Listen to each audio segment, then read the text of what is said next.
Kris Aquino, iniwan ng minamahal dahil sa kanyang sakit?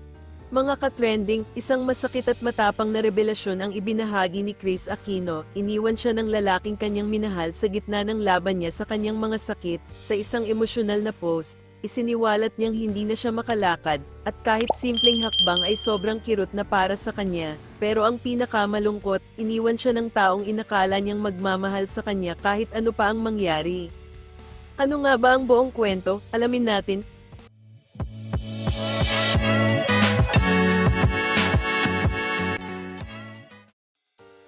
Sa kanyang Instagram post nitong linggo, ibinahagi ni Kris ang kanyang kalagayan. Bumagsak ang kanyang timbang sa 36 na kilos, less than 80 pounds, at kailangan na siyang buhatin ng kanyang anak na si Bimbi para makapunta sa banyo. Makikita sa larawan kung paano siya alagaan ng kanyang anak, isang patunay ng walang sawang pagmamahal ni Bimbi sa kanyang ina. Sa kabila ng kanyang laban kontra lupus arthritis, polymyositis, at acute fibromyalgia, mas lalong naging mabigat ang kanyang pinagdadaanan nang makumpirma niyang iniwan siya ng kanyang doktor na minahal.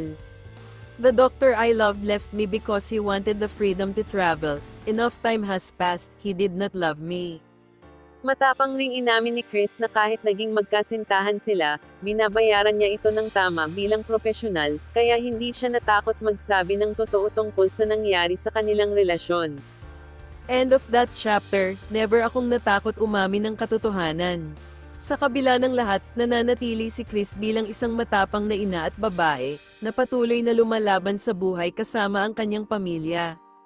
Masakit ang pinagdaanan ni Kris Aquino, pero isang bagay ang sigurado, hindi siya nag-iisa. Sa kabila ng sakit at pag-iwan ng taong minahal niya, nariyan pa rin ang kanyang mga anak at mga taong tunay na nagmamahal sa kanya. Ano ang masasabi niyo tungkol dito? Mga ka-trend vibes, i-comment nyo sa baba at huwag kalimutang i-like, i-share, at mag-subscribe para sa iba pang mainit na balita. Stay strong, Kris.